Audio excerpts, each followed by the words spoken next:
नमस्कार, आप देख रहे हैं 10 का पंच। मैं हूं आपके साथ सुहेल खान। शुरुआत करेंगे इंदौर की खबर के साथ। इंदौर के श्याम नगर से खबर है, जहां नगर निगम की टीम पर हमला कर दिया गया है। बताया जा रहा है कि यहां कुछ पशुपालक और उसके रिश्तेदारों ने नगर निगम की टीम पर हमला किया है। आरोप है कि अवैध रूप से इलाके में ये लोग पशुपालन कर रहे थे। सरकारी जमीन पर कब्जा करने के बाद इन्होंने यहां पर अपने मवेशी पाले हुए थे। नगर निगम की टीम यहां अतिक्रमण हटाने गई, जिसके बाद घर की छत से पशुपालक और उसके रिश्तेदारों ने निगम अमले पर ही पथराव कर दिया। हीरा नगर थाना इलाके का यह मामला है। कुछ तस्वीरें भी सामने आई हैं।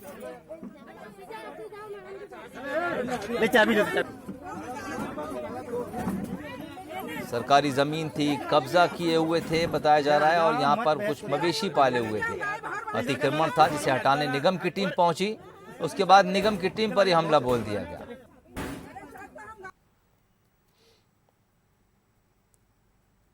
घरों की छत से पत्थरबाजी करते हुए कुछ तस्वीरें भी सामने आई हैं। बताया जा रहा है ये वही लोग हैं जिन्होंने सरकारी ज़मीन पर कब्जा कर रखा था। इनमें कुछ पशुपालक हैं, उनके रिश्तेदार शामिल हैं। निगम की टीम नीचे खड़ी है, अतिक्रमण हटाने आई थी, लेकिन ऊपर से पत्थरबाजी की गई।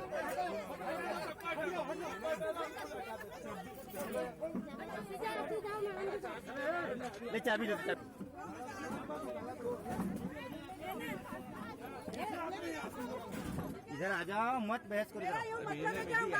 इधर कर लो ना, चल आ जा। बहुत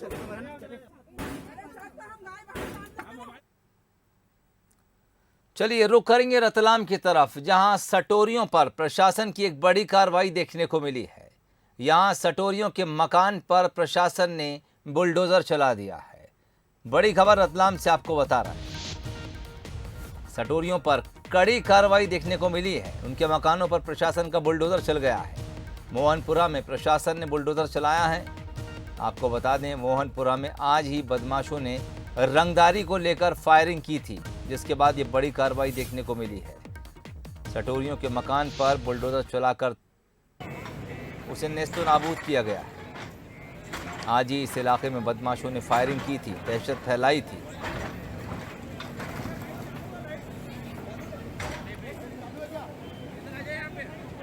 रतलाम का ये मोहनपुरा इलाका है, जहां पर पुलिस ने आज ये कार्रवाई की।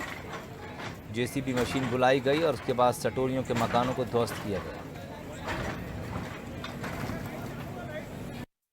चौहान बोल के गए कि मैं अभी गुंडों को पकड़ता हूं जो बदमाश है, उसके बाद मैं आपके पास आके बैठूंगा और आपकी सुनूं। 24 घंटे के अंदर अगर कार्रवाई नहीं होती है तो सीधा सीधा हम आंदोलन करेंगे, चक्का जाम कर देंगे, यहाँ बैठ जाएंगे सारे। का नाम गोलू सांवली, अकबर घोषी और अफसार करके 3 लोग आए, जिन्होंने इनको फायरिंग की, इनके ऊपर जानलेवा हमला किया पैसे की बात को लेकर।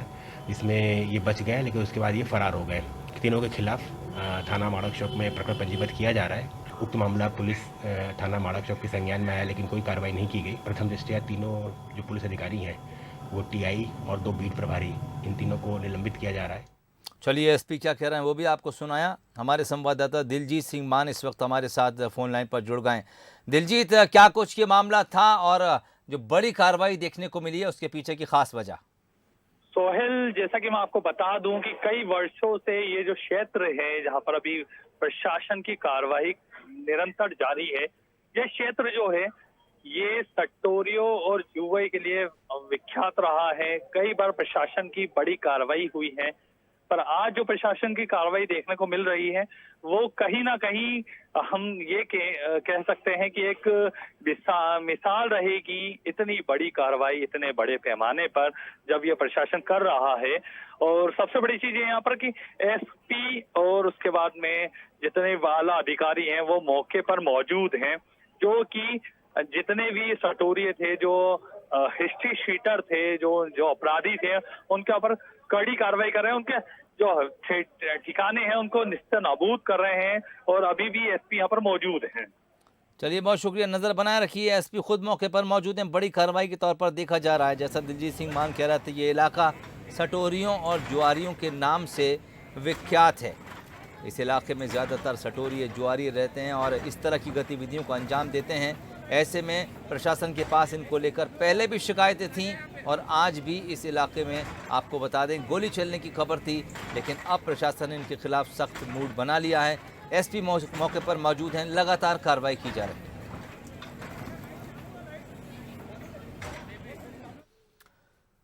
अगली खबर आगर मालवा से है, जहां पानी की टंकी गिरने से एक मासूम की मौत हो गई। बताया जा रहा है कि इस घटना में 3 बच्चे जख्मी भी हैं, जिन्हें नलखेड़ा अस्पताल में भर्ती कराया गया है। पानी की टंकी गिर गई, एक बच्ची की मौत हो गई, 3 जख्मी बताए जा रहे हैं। इलाज के लिए अस्पताल पहुंचा दिया गया है। पानी की टंकी के नीचे ये मासूम बच्चे खेल रहे थे, उसी वक्त ये हादसा हुआ। डागांव चौकी पुलिस मौके पर पहुंच गई। गांव गुंजारिया स्कूल परिसर में ये पानी की टंकी बनी थी। बच्चे इसकी स्थिति से अनजान थे, उसी टंकी के नीचे खेल रहे थे। अचानक भरभरा कर ये टंकी गिर गई। एक बच्चे की मौत हो गई, जबकि 3 जख्मी हैं। तीनों जख्मी बच्चों को इलाज के लिए अस्पताल पहुंचा दिया गया।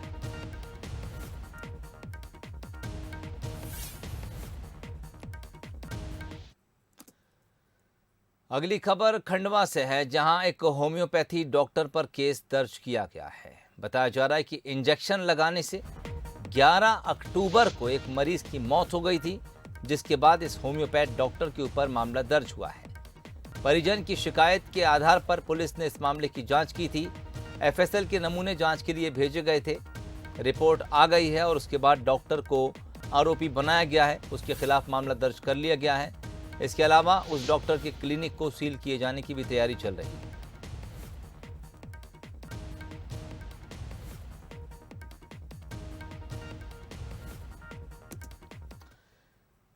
तीन साल की नंदिनी अब इस दुनिया में नहीं है। उसने तड़पते हुए दम तोड़ दिया। धार जिला मुख्यालय से 7 किलोमीटर दूर पाडलिया गांव की आदिवासी बेटी की चीख जिम्मेदारों तक नहीं पहुंची। 19 दिन पहले एक ऐसी ही घटना भोपाल में हुई थी। तब 4 साल की बेटी को कुत्तों ने नोच कर जख्मी कर दिया था, तो सीएम से लेकर हर कोई एक्शन में आ गया था और अफसरों को फटकार लगाई गई थी। इस घटना को लेकर मानव अधिकार आयोग ने धार कलेक्टर को नोटिस देते हुए 3 सप्ताह में जवाब मांगा है। वहीं सीएम शिवराज सिंह और गृह मंत्री नरोत्तम मिश्रा ने धार कलेक्टर से बात भी की है और पीड़ित परिवार को 40,000 की सहायता राशि दी गई है। कलेक्टर ने कहा है कि सभी नगर पालिका को निर्देश दे दिए गए हैं।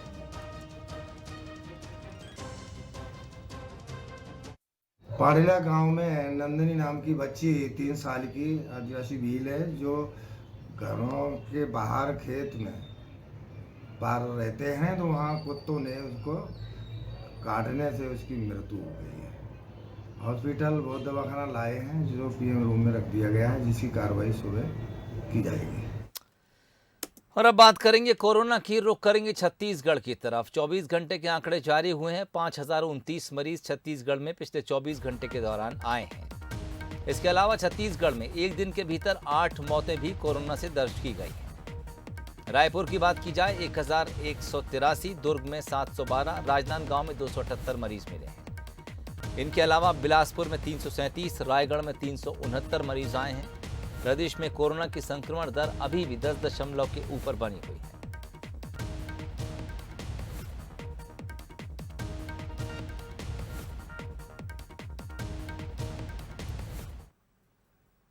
राष्ट्रीय अनुसूचित जनजाति आयोग ने छत्तीसगढ़ को एक नोटिस भेजा है। छत्तीसगढ़ के अलावा 4 और राज्य ऐसे हैं जिनके मुख्य सचिवों को ये नोटिस राष्ट्रीय अनुसूचित जनजाति आयोग की तरफ से मिला है। मुख्य सचिवों को भेजे गए नोटिस में बस्तर से आदिवासियों के पलायन को लेकर चिंता जाहिर की गई है, जवाब मांगा गया है। छत्तीसगढ़ के अलावा ओडिशा, तेलंगाना, आंध्र प्रदेश और महाराष्ट्र को भी इस मामले में नोटिस जारी हुआ है। सभी राज्यों को नोटिस भेजकर 30 दिनों के भीतर जवाब मांगा गया है। दरअसल इन सभी इलाकों में जहां आदिवासी रहते हैं, वहां से उनके पलायन की खबरें थीं। आयोग ने पूछा है कि आदिवासियों के पुनर्वास के लिए क्या कुछ कार्रवाई की गई। 30 दिन के भीतर राज्यों से जवाब तलब किया गया है।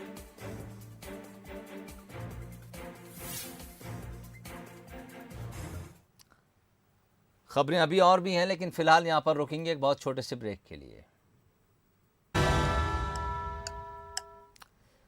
ब्रेक के बाद आपका स्वागत है। रुक करेंगे छत्तीसगढ़ की तरफ। बात करेंगे एक और पत्र की। मुख्यमंत्री भूपेश बघेल की तरफ से ये पत्र लिखा गया है और ये पत्र उन्होंने प्रधानमंत्री नरेंद्र मोदी को लिखा है। अखिल भारतीय सेवा संवर्ग के अधिकारियों को लेकर यह पत्र लिखा गया है। अधिकारियों की सेवा से जुड़े नियम पर उन्होंने असहमति इस पत्र के जरिए जताई है। काडर नियमों में परिवर्तन को लेकर विरोध भी जताया है। पश्चिम बंगाल के सीएम के बाद छत्तीसगढ़ के सीएम दूसरे वो सीएम हैं जिन्होंने इस बात को लेकर अपना विरोध दर्ज कराया है। सीएम भूपेश ने नए नियम का विरोध किया है। केंद्र सरकार ने राज्यों से उनका अभिमत मांगा था। इस नियम को लेकर पश्चिम बंगाल की मुख्यमंत्री ममता बनर्जी पहले ही असहमति जता चुकी हैं और अब मुख्यमंत्री भूपेश बघेल ने भी पत्र लिखकर इस नियम से अपनी असहमति जाहिर कर दी है। विशेष संवाददाता मोहन तिवारी इस वक्त हमारे साथ फोन लाइन पर जुड़ गए। मोहन, क्या वो नियम है जिसे लेकर अब केंद्र सरकार की पर आपत्ति जताई इस पत्र के जरिए सीएम ने? बिल्कुल, देखिए सुहेल, जैसे कि आप जानते हैं कि आईएएस कैडर का जो नियम 1954 का है उसे केंद्र बदलना चाहती है और इसके लिए सभी राज्यों से अभिमत मांगा गया है। तो अलग अलग राज्य अपना अपना अभिमत दे रहे हैं, जिसमें पश्चिम बंगाल की ओर से अभिमत आ चुका है। वो इस तरीके के नियमों में बदलाव का विरोध कर चुकी हैं।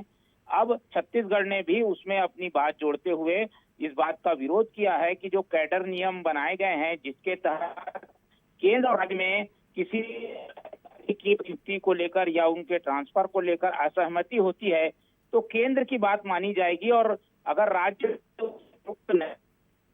तो भी केंद्र जब से उस अधिकारी को दूसरी जगह ट्रांसफर करने का आदेश जारी करता है उस समय से उसे उस पद से मुक्त माना जाएगा।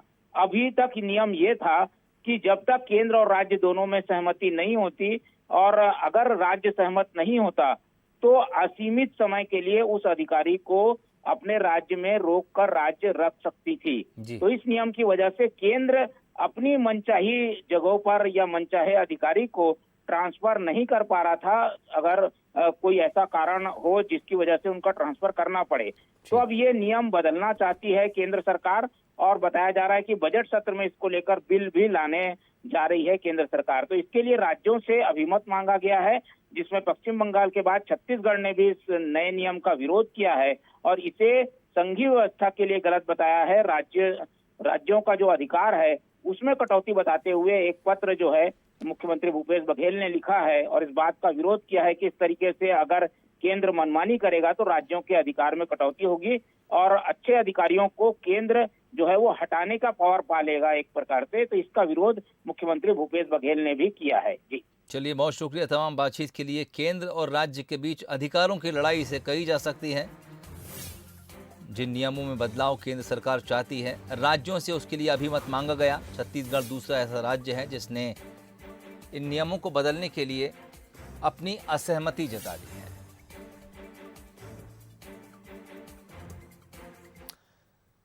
खबर पखानजूर से है। छत्तीसगढ़ सीमा से सटे महाराष्ट्र के गढ़चिरौली में एक बड़ी नक्सली वारदात देखने को मिली है। यहां नक्सलियों ने सड़क निर्माण में लगे 12 वाहनों को आग के हवाले कर दिया है। घोड़राज थाना इलाका पड़ता है जहां नक्सलियों ने इस वारदात को अंजाम दिया है। बताया जा रहा है एरना पार पेड़ूंगा मार्ग पर सड़क निर्माण का काम चल रहा था, जहां लगी 12 गाड़ियों को आग के हवाले किया गया है। 9 ट्रैक्टर, 2 जेसीबी और ग्रेडर वाहन को आग के हवाले कर दिया। तस्वीरें भी सामने आई, आप देख सकते हैं। तमाम इलाके में गाड़ियां दूर दूर खड़ी हैं, सभी गाड़ियों में आग लगी हुई है।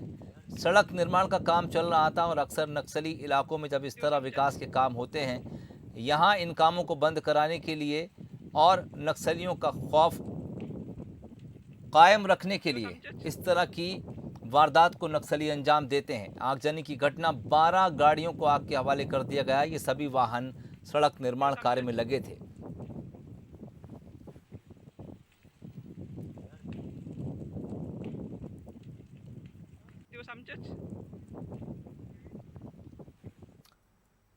अगली खबर बिलासपुर से है, जहां एक पुरानी रंजिश को लेकर 2 गुटों में मारपीट हो गई। यहां 3 युवकों की बेरहमी से पिटाई की गई है, जिनके सिर, पीठ और पैरों में गंभीर चोटें आई हैं। बिलासपुर में पुरानी रंजिश को लेकर विवाद, 3 युवकों को बेरहमी से पीटा गया है, गंभीर चोटें आई हैं। 4 लोगों के खिलाफ मामला दर्ज कर लिया गया है। आरोपियों की तलाश पुलिस कर रही है।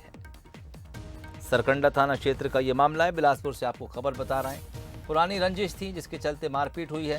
3 युवकों को गंभीर चोटें आई हैं। 4 लोगों को पुलिस ने गिरफ्तार कर लिया है। माफ कीजिएगा, 4 से ज्यादा लोगों के खिलाफ मामला दर्ज हुआ है, लेकिन आरोपी फिलहाल फरार बताए जा रहे हैं, जिनकी तलाश पुलिस कर रही है। जिन युवकों को पीटा गया है, आप देख सकते हैं कुछ तस्वीरें इलाज के दौरान सामने आई हैं। सिर में, पीठ में गंभीर चोटें हैं। 3 युवकों को पीटा गया। पुरानी रंजिश ये वजह है। 4 लोगों के खिलाफ मामला दर्ज हुआ है। आरोपी फरार चल रहा है।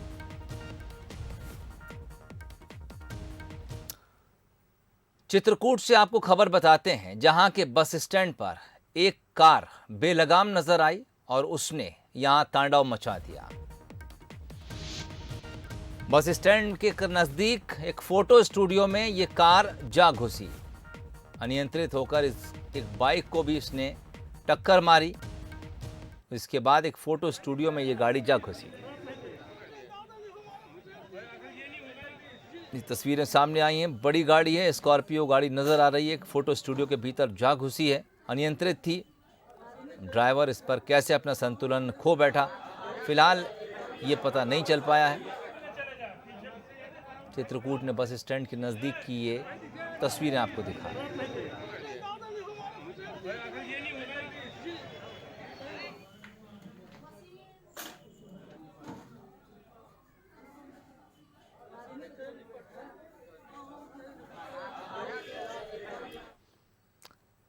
चलिए बात करेंगे एक दिलचस्प खबर की। नए साल की पार्टी नहीं दिए जाने से एक चूहा नाराज हो गया और उसने अपने भाई और चाचा के साथ मिलकर एक शख्स की हत्या कर दी।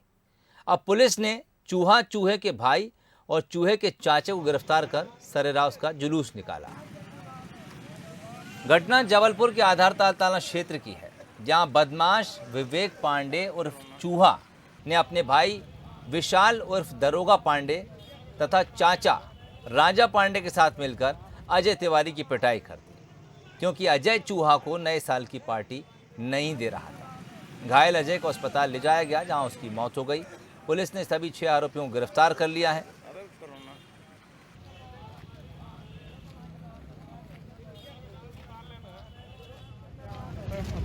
दिलीप सिंह की जो हत्या की थी इन्होंने पटेल नगर मोड़ पे सोहागी में, तो उसके आरोपी हैं राजा पांडे, दरोगा पांडे, चूहा पांडे, राजेश यादव और अमन और एक अन्य व्यक्ति जो है रितेश।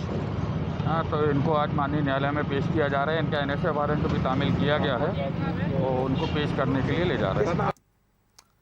खबर बिलासपुर से है, जहां शहर के नज़दीक कोनी के पास तत्कालीन कलेक्टर सोनमणि बोरा ने करीब 1.5 करोड़ रुपए खर्च कर बिलासा ताल बनवाया था, जिसमें बच्चों के लिए एक डायनासोर पार्क, झूले, तालाब का सौंदर्यीकरण, लाइटिंग और पर्यटकों के लिए तालाब में बोर्डिंग की व्यवस्था वन विभाग ने की थी। कुछ साल तक तो इस ताल से वन विभाग को हर महीने 1.5 से 2 लाख रुपए का इनकम हो रहा था, लेकिन 2 साल से कोरोना संक्रमण की वजह से यहाँ पर पर्यटकों का आना बंद हो गया। इसकी वजह से इसके मेंटेनेंस का खर्च भी निकाल पाना मुश्किल है। लिहाजा अब जब पर्यटक यहाँ फिर से पहुँचने लगे हैं, तो उन्हें ये पार्क बदहाल और बेरंग नजर आ रहा है। तो यहाँ थोड़ा साफ सफाई बनाए रखने की भी ज़रूरत है। कोविड गाइडलाइन को ध्यान रखते हुए साफ सफाई एकदम बिल्कुल बहुत ज़्यादा कम है, और झूले वूले और थोड़े ज़्यादा अच्छे होते तो वो हम लोगों के लिए बहुत अच्छा होता। तो उसको और अच्छा किया जा सकता है अगर प्रशासन इसमें थोड़ा ध्यान दे तो। देखिए, हम यहाँ गार्डन पर तो घूमने आ रहे हैं, लेकिन गार्डन का स्थिति बहुत ख़राब लग रहा है। तालाब का पानी बहुत गंदा लग रहा है। फिर यहाँ पर जो बोटिंग का है उसमें लाइफ जैकेट नहीं है, इसमें कोई घुमाने के लिए नहीं है। फिर बीच बीच में कोई आ जा रहे हैं, कोई बैठ रहे हैं तो वो लोग भी फाइन कर रहे हैं। तो उसके लिए यहाँ पर सुविधा होना चाहिए, प्रशासन को यहाँ पर ध्यान देना चाहिए। हाँ, नाव में सुरक्षा के लिए लाइफ जैकेट वगैरह है। अभी नाव का कार्य अभी नाव संचालन का कार्य अभी नहीं किया है। अनुमति मिलने पर नाव का संचालन कार्य किया जाएगा। कोरोना वायरस के लिए गेट में क्या है, हम लोग वहाँ बोल रहे हैं मास्क लगाइए, मास्क का आप सुरक्षित आप भी रहिए, हम लोग भी रहें, और सैनिटाइज भी उपयोग कर रहे हैं। और अब खबर ग्वालियर से है, जहां कड़ाके की ठंड के बाद अब बारिश की संभावना जताई जा रही है। ग्वालियर में शुक्रवार शाम को घना कोहरा छाया रहा। और रात होते ही फिर कोहरे ने अपना डेरा जमा लिया है। रात 8 बजे के करीब विजिबिलिटी मात्र 40 मीटर रह गई थी। रात 8 बजे का तापमान 12 डिग्री दर्ज हुआ है। उस समय हमारे संवाददाता ने कुछ तस्वीरें अपने कैमरे में रिकॉर्ड कर हमें भेजी हैं। आप देख सकते हैं विजिबिलिटी बेहद कम है। बहुत नज़दीक की चीज़ों को देखा जा सकता है, लेकिन दूर की चीज़ें धुंधली और फिर 40 मीटर दूर की चीज़ें नज़र भी नहीं आ रही हैं। घना कोहरा ग्वालियर में छाया हुआ है। मौसम विभाग के मुताबिक यहाँ बारिश भी हो सकती है।